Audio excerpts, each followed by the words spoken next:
বিসমিল্লাহির রহমানির রহিম। প্রিয় দেশবাসী, আসসালামু আলাইকুম ও রহমতুল্লাহি বারাকাতু।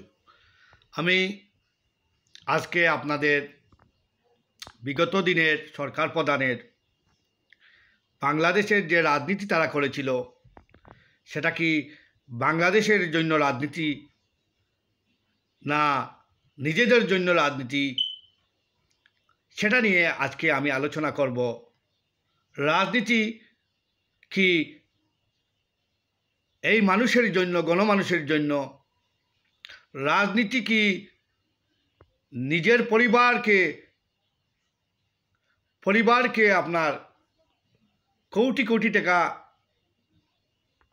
উপহার দেওয়া, নিজের পরিবারের ভোগ বিলাসের জন্য কি রাজনীতি? রাজনীতিবিদরা বলে আমরা রাজনীতি করি দেশের জনগণের জন্য, দেশের গণমানুষের মুখে হাসি ফোটানোর জন্য, কিন্তু আমরা তার উল্টা চিত্র দেখি। আমরা কি দেখি? আমরা দেখি তারা রাজনীতি করে তাদের আত্মীয়স্বজনকে বিদেশে বাড়ি গাড়ি, তাদের ভোগবিলাস, তাদের প্রয়োজনের চেয়ে অধিক কিছু করার জন্য তারা রাজনীতি করে, তাদের প্রয়োজনে, দেশের প্রয়োজনে নয়। সেটা নিয়ে আজকের আমার আলোচনা। রাজনীতির কাল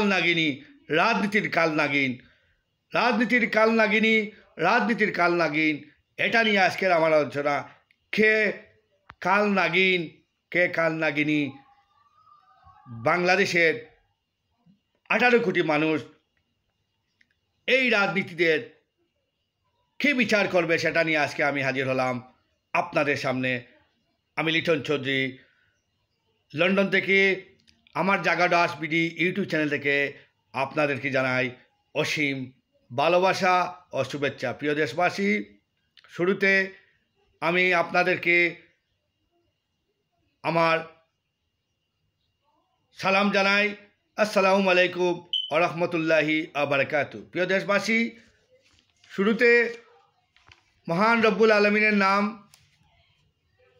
নিয়ে আমি শুরু করলাম যে আমি কথাগুলো বলছি দেশ এবং জাতির স্বার্থে, এবং দেশ এবং জাতিকে বোঝানোর জন্য।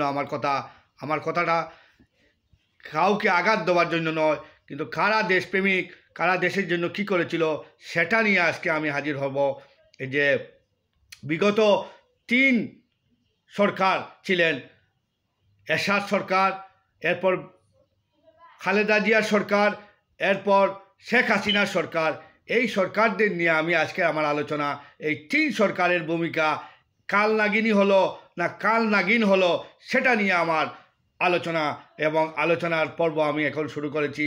প্রিয় দেশবাসী, আপনারা জানেন এই খুনি এরশাদ, কেন তাকে খুনি উপাধি দেওয়া হলো, এবং এরপর তাকে স্বৈরাচার এরশাদ বলে বাংলার মানুষ, 18 কোটি মানুষ এক নামে চিনে, স্বৈরাচার খুনি এরশাদ সরকার।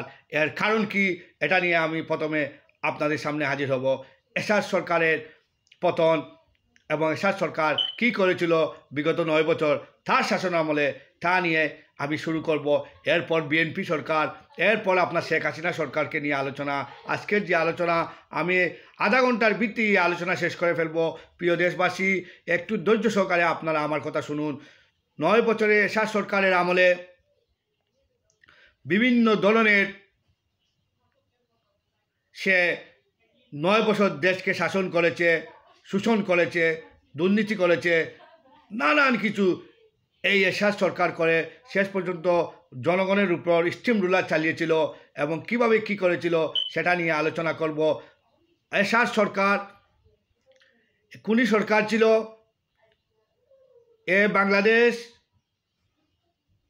বাংলাদেশকে সেও চেয়েছিল যতদিন ক্ষমতায় টিকে থাকে, স্টিম রুলার চালিয়ে ততদিন সে টিকে থাকার চেষ্টা করেছিল। আমরা এরশাদ সরকারের আমলে 9 বছরে বাংলাদেশের দুর্নীতির কথা বলেছি, অনেক দুর্নীতি করেছে সে, এবং 9 বছরে মানুষ মেরেছে প্রায় 35 থেকে 40 জনের ভিতরে হবে, অনুমানিক 35 থেকে 40 জনের মতো মানুষ সে 9 বছরের শাসন আমলে মানুষ মেরেছে, খুন করেছে এবং তাকে বাংলার মানুষ খুনি স্বৈরাচার সরকার বলে, স্বৈরাচার এরশাদ সরকার বলে উপাধি দিয়েছিল। হ্যাঁ, এই খুনি এরশাদ সরকার এর 9 বছর শাসন আমলে প্রথম দিকের পরেও 1 বছর 2 বছর পরেও তাকে তার এরশাদ সরকারের বাহিনী বা এরশাদ সরকারের যে জাতীয় পার্টি তারা তাকে পল্লীবন্ধু হিসাবে উপাধি দিয়েছিল, পল্লীবন্ধু হিসাবে তাকে আপনার উপাধি দিয়েছিল। সে আসলে কি পল্লীবন্ধু, হ্যাঁ, এটা নিয়েও আমি বলবো। সে কিছু লোকজনের গ্রামেতে কিছু কাজ করেছিল, উপজেলা গঠন করে কিছু সুনাম অর্জন করেছিল, কিছু সুনাম ওরা আছে। তারপরে কিন্তু সে তো স্বৈরাচার সরকার ছিল, সে কোনো মানে কোনো ইলেকশন সুষ্ঠুভাবে কোনো ইলেকশন দেয়নি। সে বারবার ক্ষমতায় টিকে থাকার জন্য সে বিভিন্ন কৌশল অবলম্বন করেছে, হানা বুট করেছে, নানান কিছু সে করেছে। হ্যাঁ, সে স্বৈরাচারভাবে ক্ষমতা থাকার চেষ্টা করেছে, খুনি হিসাবে সে সরকার প্রধান থাকার চেষ্টা করেছে। শেষ পর্যন্ত তার সরকার আমলে বিভিন্ন দুর্নীতি, বিভিন্ন কিছু হয়েছে, কিন্তু মানুষ মেরেছে 9 বছরে অন্ততপক্ষে 35 থেকে 40 জন হবে 9 বছরে। এবং 90-এর যে গণ অভ্যুত্থান হয়েছে আর তার পতন হয়েছিল, সে সময়টুকু মানুষ মেরেছে 10 জন, প্রায় 10 জন মানুষ মেরেছে, অনলি 10 জন মানুষ মেরে এরপর সে পদত্যাগ করে দেশ থেকে কিন্তু আবার সে পালায়নি। সে দেশেই ছিল তাকে সে কিন্তু আবার দেশ থেকে পালায়নি। এই হলো খুনি এরশাদের 9 বছরের কথা আপনাদের সংক্ষেপে বললাম। এরপরে সে মানুষ মেরেছে 9 জন তার গণ অভ্যুত্থানের টাইমে। 90 যে গণ অভ্যুত্থান হয়েছিল তখন সে অনলি 9 থেকে 10 জন মানুষ মেরেছিল সরকারি হিসাবে। এবং হিউম্যান রাইটস এরাও আপনার একটা হিসাব করছে এই হিসাবে। এবং 9 বছরের শাসন আমলে টোটাল মানুষ মেরেছে সে হিউম্যান রাইটসের হিসাবে 35 জনের মতো, 35 থেকে 40 জনের মতো। এই খুনি স্বৈরাচার এরশাদ সরকার। এরপর মানে এই যে তত্ত্বাবধায়ক সরকার আসলো 90-এর পরে, ক্ষমতায় গেলেন বিএনপি, এরপর আওয়ামী লীগ, এরপর আবার বিএনপি। হ্যাঁ, এই যে আপনার বিএনপি যে ক্ষমতায় আসলো, লাস্ট সময় বিএনপি যে পতন হওয়ার লাস্ট সময়টার কথা বলবো আমি। বিএনপি আসলো 5 বছর, এর 5 বছর আওয়ামী লীগ, এর 5 বছর আবার বিএনপি। এইরকম 2000 সালে 29শে অক্টোবর বিএনপির মেয়াদ। 2006 সালে 29শে অক্টোবর বিএনপির কী হয়, মেয়াদ শেষ হয়ে যায়। তো মেয়াদ শেষ হওয়ার পরে আওয়ামী লীগ আন্দোলন করেছে, সাথে আপনার ছিল, আওয়ামী লীগ আন্দোলন করেছে তত্ত্বাবধায়ক সরকারের ইস্যুতে। সেই তত্ত্বাবধায়ক সরকারের ইস্যুতে আওয়ামী লীগ আন্দোলন করার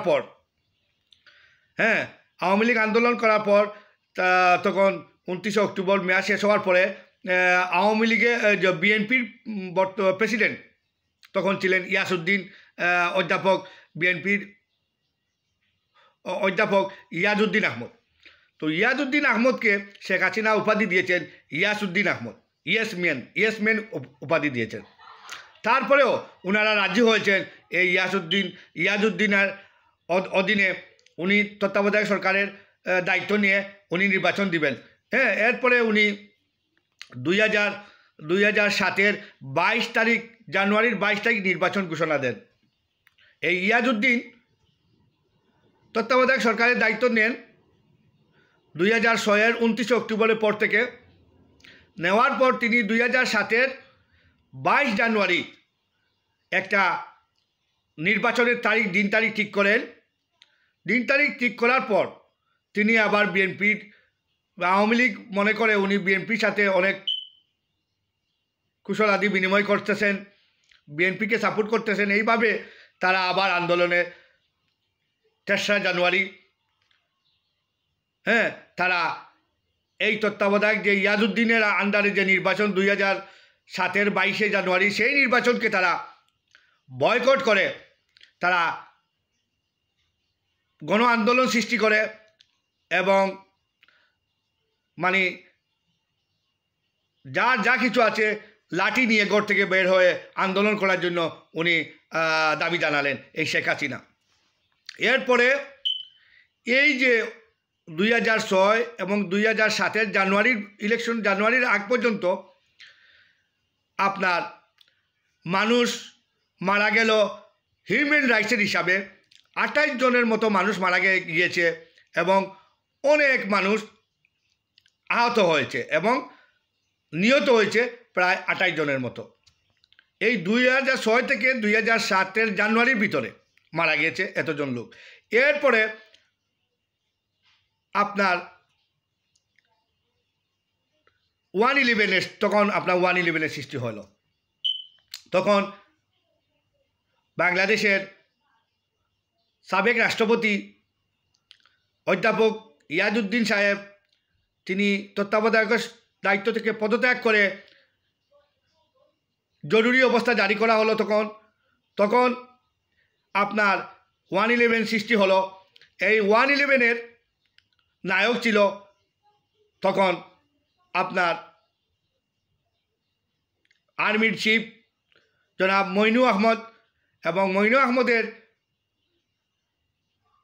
আহমদ ওনার অনুরোধে ফখরুদ্দিনকে তত্ত্বাবধায়ক করে উপদেষ্টা মণ্ডলী আরও অনেককে করা হয়েছে, করে একটা ইলেকশন 2 বছর পরে বিভিন্নভাবে খালেদা জিয়াকেও জেলে নেওয়া হলো। হ্যাঁ, এরপরে আপনার বিভিন্ন নেতাদেরকে, শেখ হাসিনাকেও জেলে নেওয়া হলো। এরপরে আপনার 2 বছর ওরা আপনার দেশ চালালো। এই তত্ত্বাবধায়ক বলেন আর সেনাবাহিনীর নিয়ন্ত্রণে বলেন, আমি বলবো সেনাবাহিনীর নিয়ন্ত্রণে মইনু আহমদের সাহায্যে দেশ পরিচালনা করেছেন ফখরুদ্দিন সাহেব, কিন্তু মইনু আহমদ পিছন থেকে কাটি নেড়েছেন। উনি সব কিছু মইনু আহমদ করেছেন এবং দেশ পরিচালনা করেছেন ফখরুদ্দিন সাহেব। তারা মিলে 2 বছর দেশ শাসন করেন। এই 1/11 যে তত্ত্বাবধায়ক সরকার চলে যাওয়ার পর 1/11 সৃষ্টি হলো। 1/11 সৃষ্টি হওয়ার পরে এই 1/11 যে তত্ত্বাবধায়ক সরকার আসলো, আসলে এটা আর্মি ব্যাক ছিল, আর্মি নিয়ন্ত্রণ করেছে পিছন থেকে সব কিছুই। এই মইনু আহমদও দেশ চালিয়েছিল এই 2 বছর। 2 বছর পরে তাড়াহুড়া করে তারা একটা ইলেকশন দিয়ে চলে যায়, এবং এই চলে যাওয়ার আগ পর্যন্ত তারা বিভিন্ন অ্যাকশন করেছে, বিভিন্ন নেতা নেতৃত্বে দিয়ে তারা পাকড়াও করেছে, আওয়ামী লীগের করেছে অনেককে। ওই আওয়ামী লীগের সাধারণ সম্পাদক কাদেরও তওবা করেছিল আর রাজনীতিই করবে না। হ্যাঁ, শেষ পর্যন্ত সে আবার রাজনীতিতে যোগ দিল। এরপরে আপনার বিএনপির আপনার খালেদা জিয়ার ছেলে 2 জনকে বাইরে পাঠানো হলো, ওরা রাজনীতি করবে না করে মুসলেখা দিয়ে তারা বাইরে চলে গেল। এরপরে কুকু মারা গেল, আর তারেক রহমান লন্ডনে উনি আছেন, এখনও আছেন লন্ডনে। আর খালেদা জিয়া উনি দেশ ত্যাগ করেননি, ওনার উপরে অনেক ঝড় তুফান এসেছিল। উনি বারবারই বলেছেন আমি দেশের বাইরে যাব না, দেশ ত্যাগ করব না, দেশ আর দেশে আমি মরব, এটা তিনি বলেছেন। তিনির কথা তিনি ঠিকই রেখেছেন। 2008 যখন আবার নির্বাচন হলো, এই তত্ত্বাবধায়ক 1/11 সরকার যারা আসলো তারা নির্বাচন দিল 2008। সেই নির্বাচনে আপনার একক সংখ্যাগরিষ্ঠতা পায় আওয়ামী লীগ, পেয়ে তারা সরকার গঠন করে। এরপরে 2013 যখন আওয়ামী লীগ দিনের ভোট রাতে করে ফেলেছিল, তখনও তারা দিনের ভোট রাতে করায় তারা এককভাবে নির্বাচিত হয়, মেজরিটি পেয়ে যায় 2013-তে। এবং 2013 যে তত্ত্বাবধায়ক সরকারের যে আন্দোলন সেটা তারা 2008-এর পর থেকে তত্ত্বাবধায়ককে তারা সংবিধান সংশোধন করে, সংবিধান যে কাটছেড়া করে তত্ত্বাবধায়ক সরকার তারা বাতিল করে ফেলে। মানে আওয়ামী লীগের আন্ডারে নির্বাচনে যেতে হবে, প্রধানমন্ত্রী ক্ষমতায় থাকবেন, রাষ্ট্রপতি ক্ষমতায় থাকবেন, এবং নির্বাচন কমিশন নির্বাচন দিবে। তো সেটা তো বাংলাদেশের মানুষের দেখেছে, রাতের ভোট হয়ে গেছে, দিনে হবে ভোট, এটা রাতেই কাস্ট হয়ে গেছে। জনগণ ভোট দিতে 2013 ভোট দিতে পারেনি। 2014 শেখ হাসিনা ক্ষমতায় থাকার পর উনি আবার নির্বাচন করলেন, বিভিন্ন কৌশল অবলম্বন করে বিএনপিকে মানে ইলেকশনে 2018 কথা বলছি, বিএনপিকে কোনো মতে বুঝাই বাজাইয়া উনি নিলেন বিএনপিও মনে করলো যাক ইলেকশনে যাই পার্টিসিপেট করলো। সেখানেও বিএনপি ভরাডুবি, অনলি 5টা না 6টা সিট পাইছে বিএনপি, বাকি সব আওয়ামী লীগ, আর 2-1টা সিট পাইছে আপনার যে স্বতন্ত্র থেকে। সেই বুটেও করছে আওয়ামী লীগ জালিয়াতি, 2013 করছে জালিয়াতি, 2018 করছে মানে পাহাড় চুরি না পুকুর চুরি করেছে, 2013 করেছে আপনার একদম সরাসরি এটা দিনের বুথ রাতে করে এটা প্রমাণ করেছে। 18 বিএনপি শরিক দল অংশগ্রহণ করে নির্বাচনে গিয়েছিল, সেখানে পাতানো নির্বাচন হয়েছে, সেই পাতানো নির্বাচনও 2018 মানুষ সাক্ষী। এরপরে 2024-এ 23 বলেন আর 24 বলেন, 2024-এর যে নির্বাচন যেটা হলো, সেই নির্বাচনও আপনার কোনো দল অংশগ্রহণ করেনি।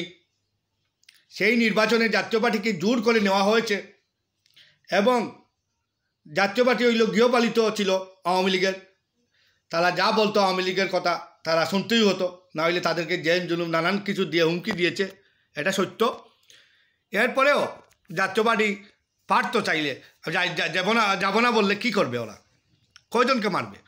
কিন্তু জাতীয় পার্টি গৃহপালিত পশুর মতো ও আপনার আওয়ামী লীগের সাথে ছিল। এরপরে আমরা কি দেখলাম? আমরা দেখলাম 1923 বলেন আর 24 বলেন যে নির্বাচন হলো, সেই নির্বাচনে বিএনপি পার্টিসিপেট করে নাই। এরপরে অন্য দল যারা ছোটো দল যারা ছিল তারাও পার্টিসিপেট করে নাই। আওয়ামী লীগের ইলেকশন ছিল, ডামি ইলেকশন, সেই ইলেকশন ছিল আওয়ামী লীগের ডামি ইলেকশনে। সেটা পৃথিবীর সবাই, হিউম্যান রাইটস থেকে বলেন, অ্যামনেস্টি ইন্টারন্যাশনাল, সবাই বললো এই ইলেকশন কারচুপি হয়েছে, একতরফা ইলেকশন হয়েছে। এই ইলেকশন মানে ওয়ার্ল্ডের কোনো দেশে স্বীকৃতি না দিলেও ভারত এটাকে স্বীকৃতি দিয়েছে। হ্যাঁ, ভারত সবসময় শেখ হাসিনা সরকারকে মানে সব ইলেকশনেই স্বীকৃতি দিয়েছে। দিনের বুথ রাতে হয়েছে, সেটাকেও স্বীকৃতি দিয়েছে, বলেছে এটা ঠিক আছে। সেই ভারতের এজেন্ডা বাস্তবায়ন করার জন্য 2008 থেকে 5 আগস্ট 2024 পর্যন্ত যে শেখ হাসিনা আওয়ামী লীগের সরকার গঠন করে নানানভাবে দুর্নীতিগ্রস্ত করেছে বাংলাদেশকে। হ্যাঁ, সেই দুর্নীতি আপনার কাহিনী আজকে আপনাদের সামনে তুলে ধরব। খালেদা জিয়া আপনার 2006-এ উনি তত্ত্বাবধায়ক সরকার দিয়েছিলেন ইয়াজউদ্দিনকে, বা কাকে তত্ত্বাবধায়ক সরকার দিবে সেটা প্রথমে যাকে দিতেছিলেন সেটা আওয়ামী লীগ মানে নাই। এরপরে ইয়াজউদ্দিন সরকারকে মেনেছিল। এরপরে আপনার আন্দোলন করে তারা এই ইয়াজউদ্দিনকেও তারা বাদ দিয়ে তত্ত্বাবধায়ক সরকারের জন্য আন্দোলন করে। তার 111-এর সৃষ্টি হয়। সেই 111-এ খালেদা জিয়ার শাসন আমলে 2006 থেকে জানুয়ারি 2007 পর্যন্ত 28 জনের মতো মানুষ মেরেছিল খালেদা জিয়া, এবং অনেক মানুষকে আহত করেছিল। তখন যদি খালেদা জিয়া মানত তাহলে এতজন মানুষ মারা যেত না, তাদের রাজনীতিও সুন্দর থাকতো, তারাও দেশের মানুষের ভাবা পাইত, 111-ও সৃষ্টি হইতো না। এরপর আপনার 2008-এ যখন নির্বাচিত হলো শেখ হাসিনা, 2013-তে জালিয়াতি করেছে, দিনের বুথ রাতে করেছে, 18-তে বিপুল জালিয়াতি করেছে, 23 বলেন আর 24 বলেন।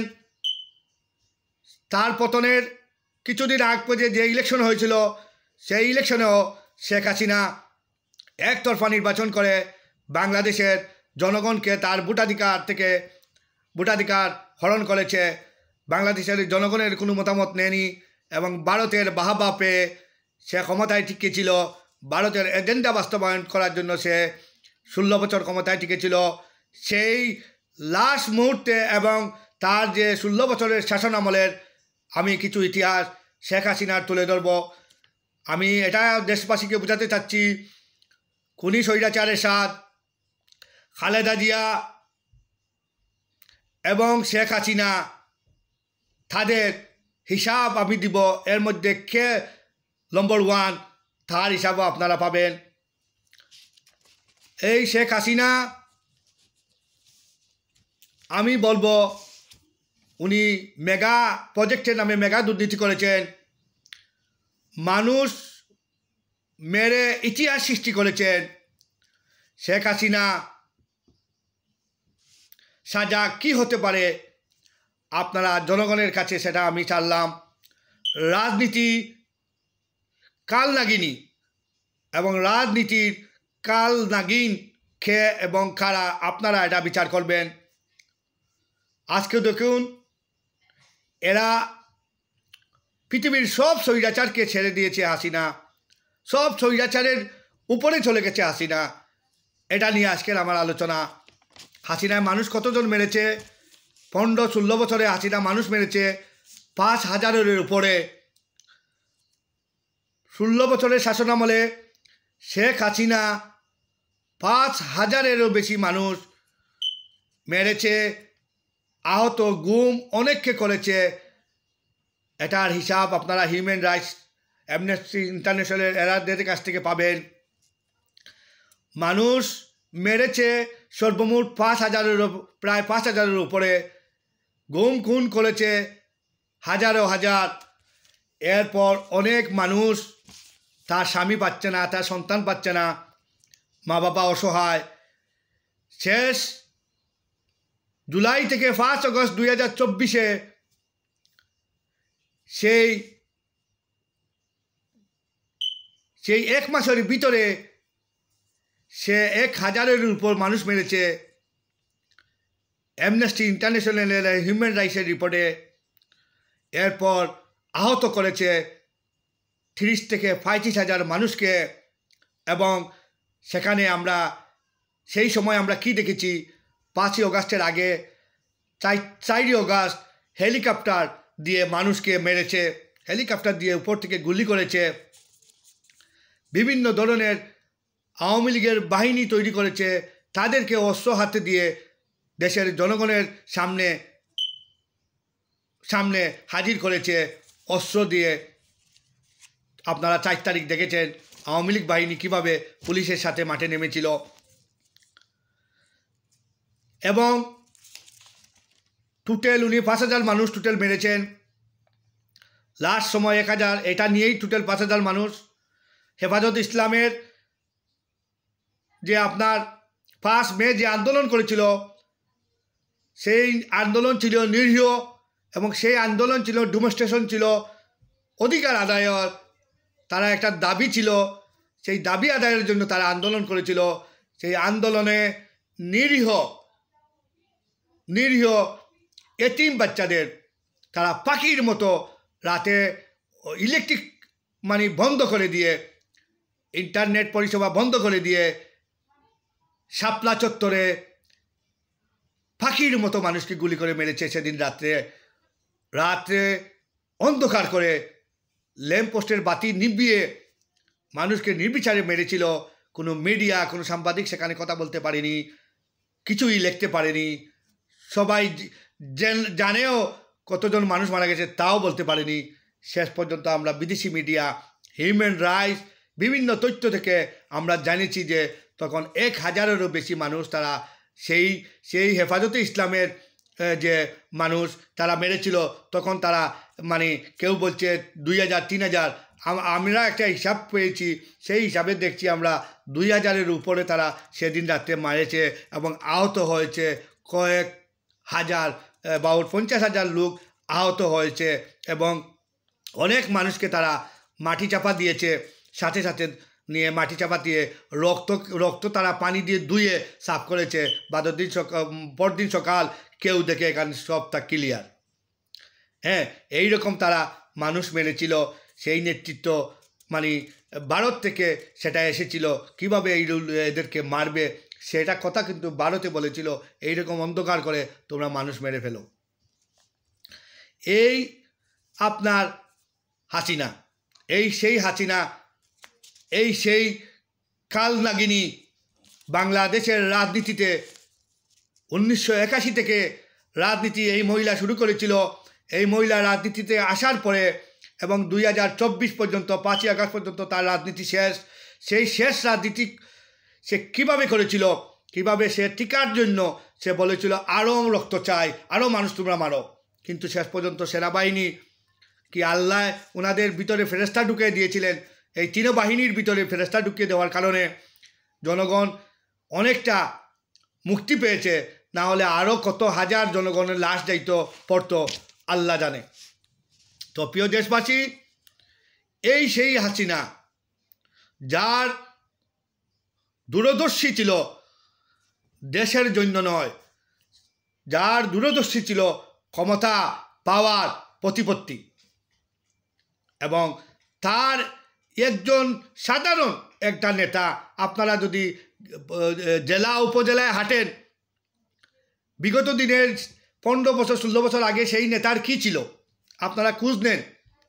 আমার জানা মতে, আমি আমার বাড়ির সিলেটে আমি অনেক নেতা আওয়ামী লীগের চিনি, কিন্তু কয়েকজন বাদে আমি বলবো, অনেক শত আছে, কিন্তু বেশিরভাগ মেজরিটি যারা কিছুই ছিল না, যারা রিক্সা ভাড়া দেওয়ার ক্ষমতা ছিল না, যারা এদের মোটরসাইকেল ছিল না, আজ সে পাজেরো জিপ দৌড়াচ্ছে, সে আপনার ল্যান্ড ক্রুজার দৌড়াচ্ছে, সে রেঞ্জ রোভার দৌড়াচ্ছে, এইরকম দামি দামি গাড়ি বাংলাদেশের এটার দাম আপনারা জানেন 2 কোটি 3 কোটি টাকার গাড়ি দৌড়াচ্ছে।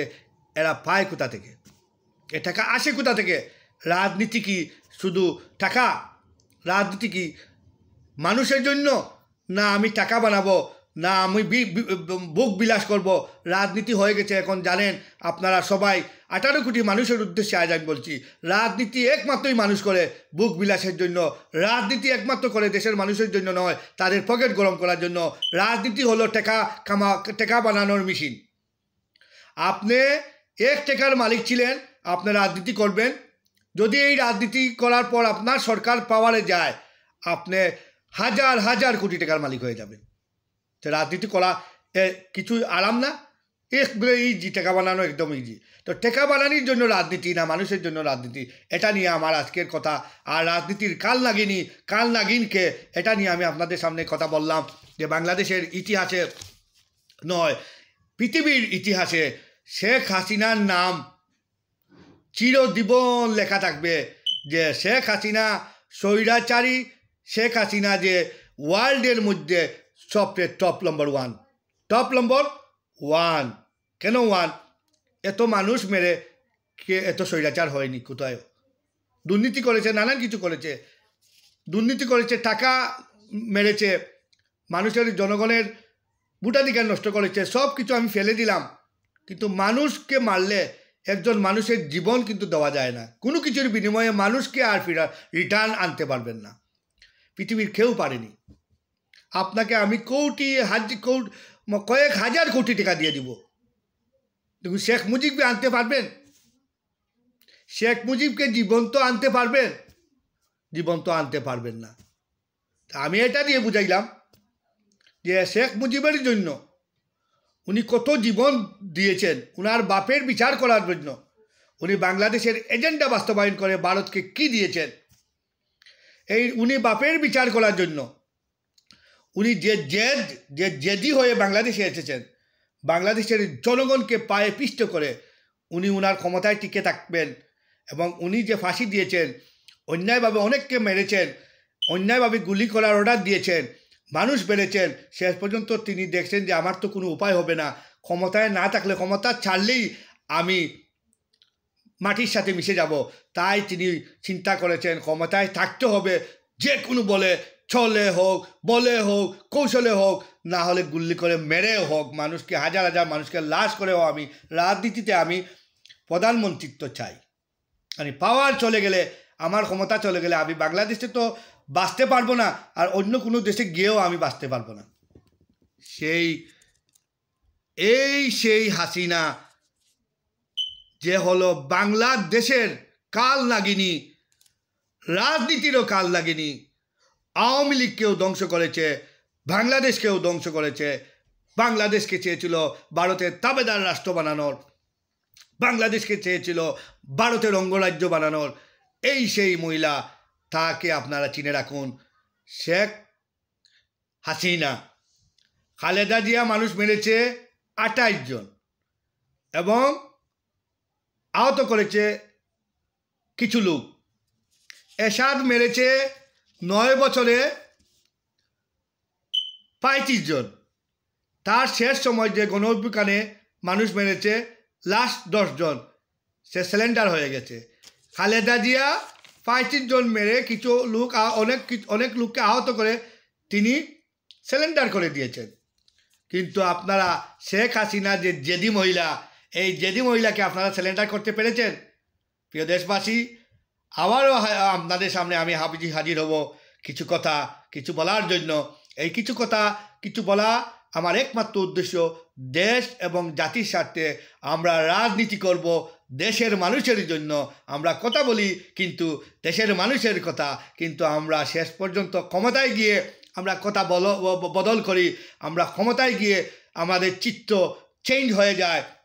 ক্ষমতায় যাওয়ার আগে আমরা কি বলি, ক্ষমতায় যাওয়ার পর আমরা কি করি, সেটা আপনারা দেশবাসী বিবেচনা করবেন। ক্ষমতায় যাবেন সবাই কিন্তু রাজনীতি করবেন, কোনো অসুবিধা নেই, কিন্তু রাজনীতি হবে এই দেশের 18 কোটি মানুষের মুখে হাসি ফোটানোর। এই 18 কোটি মানুষের কল্যাণের জন্য হবে রাজনীতি। রাজনীতি হবে না কোনো স্বজনপ্রীতি। রাজনীতির নামে চলবে না টাকা বানানো। রাজনীতির নামে চলবে না দুর্নীতি, মেগা প্রকল্প। রাজনীতির নামে চলবে না কোনো চালবাজ। রাজনীতির নামে চলবে না কোনো কালনাগিনী কাহিনী। রাজনীতি হবে 18 কোটি মানুষের সেবা, কল্যাণ, মানবতা এবং তার ভোটাধিকার তার প্রয়োগ করে তার রাইট দেওয়া, সে যেন জনগণ যাকে খুশি তাকে ভোট দিতে পারে এবং জনগণের মতামত নিয়েই যে আসবে সেই হবে জনগণের সরকার। আর জনগণের মতামত উপেক্ষা করে যে চলবে সে হবে জনগণের দুশ্মন। সেই দুশ্মন শেখ হাসিনা দুশ্মন হয়ে দেশের জাতির সামনে সে লিপিবদ্ধ হয়ে গেছে। সে বাংলাদেশের জন্য তার মায়া কান্না নয়, তার মায়া কান্না হচ্ছে তার পরিবারের জন্য, তার মায়া কান্না হচ্ছে সে টাকা বানানোর জন্য, তার মায়া কান্না হচ্ছে তার নিজের স্বার্থের জন্য, তার মায়া কান্না দেশ এবং জনগণের জন্য নয়। আজ এখানের মতো বিদায় নিলাম। আবারও কোনো কিছু পেলে আপনাদের সামনে হাজির হব। আসসালামু আলাইকুম ওয়া রাহমাতুল্লাহি ওয়া বারাকাতুহু।